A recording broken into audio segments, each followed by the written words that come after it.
Welcome to Old Crappy Couch, and this is Gaming on a Budget.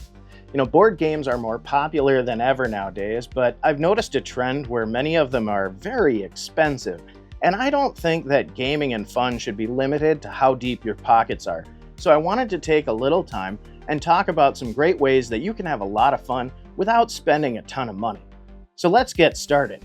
First, I want to start with the basis for many games, and that's our ability to draw. I highly recommend getting yourself a mechanical pencil and a nice pad of graph paper. There are a ton of games that you can play. Remember, before Battleship was made into a plastic game with model ships and little pegs for your hits and misses by Milton Bradley, it was played on graph paper. You can play Connect 4, Tic-Tac-Toe, Hangman. If you go and pick up a cheap 20-sided dice, you're well on your way to being able to play a role-playing game like Dungeons & Dragons.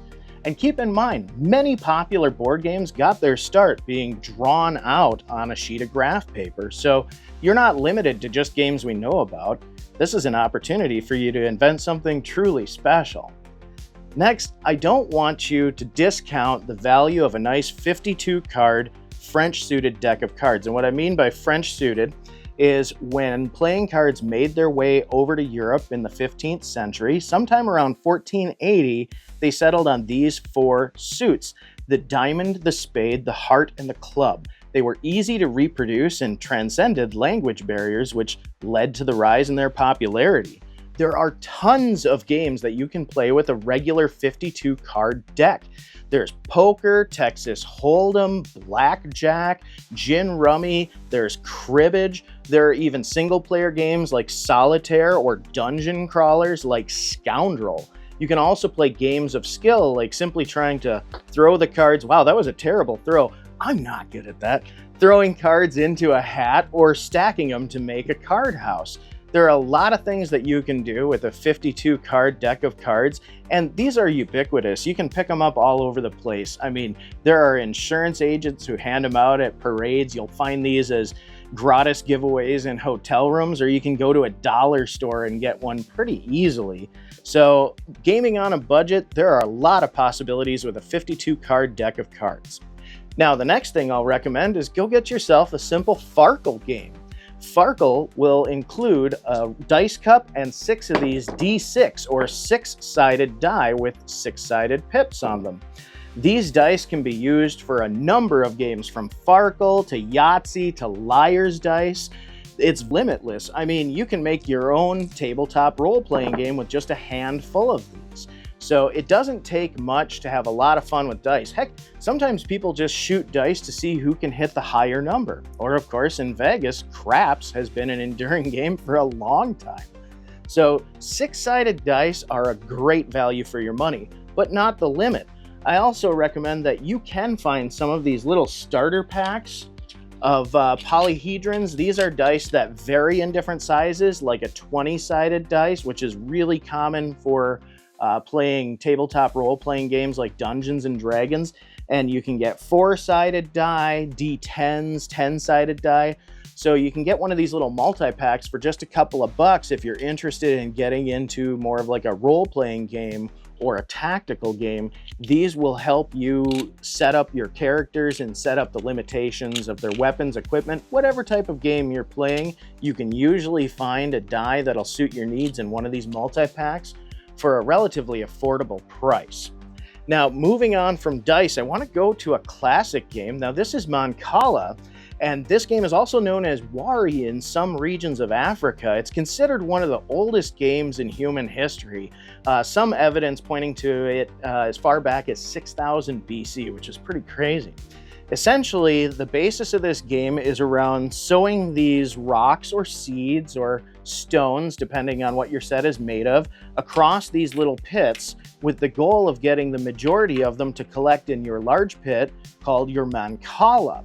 Now, I'll include a link to complete rules here, but as you can see, you can improvise a Mancala board from a number of things. This one here cost me less than $10 and it's solid wood. I also was able to make one out of some dried kidney beans and a couple of drink cups I had laying around the house, or even rubber bands and paper clips. You can easily see that if you could afford to, you could also make one out of an egg carton. weird flex these days, but it'll work in a pinch. My point is, some of these older games are classics because they're so easy to improvise. And there's a lot of strategy and fun in Mancala, so don't discount this game. It's a blast.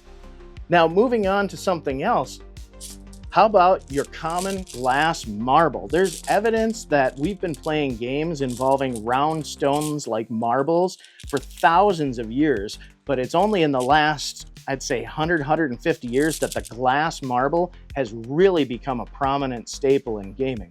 There are a lot of things that you can do with glass marbles. You can play the traditional game where you draw a 30-inch circle and shoot for keepsies. You can collect them for their beauty. You can play micro bocce, or I actually had this really interesting suggestion from one of my viewers. This is kind of a neat improvised version of the classic game Thin Ice. This is really cool. So what I've done is I've taken 2 drinking cups, I filled one with a little bit of water, and the other one I took a piece of tissue paper, stretched it over the top, and fastened it in place using this rubber band.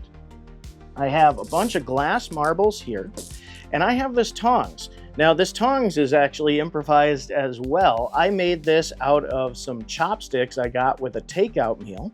I rolled the wrapper up and I used a rubber band. So this is the end that you'd normally eat with if you were using as chopsticks. And the rubber band puts enough tension to make this spring-loaded tongs. The part where you break the chopsticks apart is square, so this makes an excellent spot to grip these marbles. So the point of Thin Ice is players will take turns dipping a marble. Let me move my drafting paper here. You dip a marble in the water and you gently place it on the tissue paper. Now, as you can probably guess, the more water soaks into the tissue paper, the weaker the paper gets. And of course, the more weight you add, the more your chance that the marbles are going to break through. It's kind of a fun game of skill, and actually, I don't see any reason why a homemade improvised version is any worse than getting a store-bought version, save for, the store-bought is prettier. And I will give you, if you get the store-bought, you will have a wider surface for your ice, which I'm sure makes the game a little bit more exciting because you've got a lot more places that you can drop your marbles in. But here, I'm just testing this out single player, and I gotta say, I'm already impressed with how many marbles the tissue paper is able to hold. But again, it's a point that this isn't just over quickly. Some of these games, you can get really nervous about value games, especially when they're with improvised materials, where they won't hold up as well to, say, the name brand. But in my opinion, if you take a little bit of time, you'll find that you can make some really enjoyable games of skill at home without much trouble. I mean, look at this. 2 little plastic drinking cups, 1 little paper napkin, 2 rubber bands, and a pair of chopsticks that I got from a Chinese takeout meal how long ago? So this is, plus the marbles, less than $5 in materials. And I've got a number of games that I can play. It's not just Thin Ice. Oh, this is getting close. It's not just Thin Ice that I'm able to play with this. I can play a traditional competitive marble game where you're flicking the shooter in at the marbles. One of the others, like I mentioned before, is micro bocce. You toss the large shooter away from both of the players, and then players take turns tossing the smaller marbles and trying to get it as close to the shooter as they can. Whoever ends up with a marble closest to the shooter wins. Just like bocce ball from a normal perspective, just with tiny little glass marbles. There are a number of other games people like to play as well, but to be honest, I'm not a huge aficionado. I would be more likely to build a little track or like a Rube Goldberg machine using glass marbles. I always love watching them do those, what do they call the mass-produced ones, Marble Madness or whatever. I always love watching marble tracks run. There are a lot of really brilliant YouTube videos out there of that, and clearly you could improvise a marble track.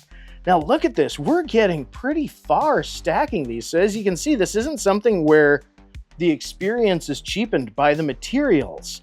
I'm sure that my selection of dollar store napkin might matter, but to be honest, it looks to me like the cheaper ones hold up better than the fancy ones. I'm not even being overly gentle. This is getting exciting though.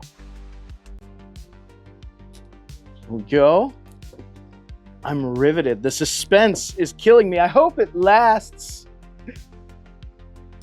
I wonder how many I can do. Oh! That was great. So, and I still have 2 left in the bag there. So that's awesome. I mean, look at that. Less than $5. That's an afternoon right there. You can set that up easily over and over and over again. So don't discount your classic glass marbles. I mean, I picked these up. This is a dollar store pack. These were maybe like $2, $3. So, and these I can do so much with, plus they're pretty. Now, this isn't the limit to all the low budget games that are available. There's also a wide array of free print and play games online. Board games and games of skill that you can print off at home, cut out the pieces, and play right away with almost no investment other than the ink and printer paper. In fact, I actually took a little time and designed 4 of them that are on my website, Old Crappy Couch, that are completely free. I have PDFs available and some links in the description as well, because I love you and I want you to have fun. But I'd really like to know also, what low budget games have you played? What would you like to share with everybody? This can't possibly be the limit of things that you can play without spending a whole lot of money. So come on, share with me. Comment below, let me know. Thanks for joining me, and I'll see you next time.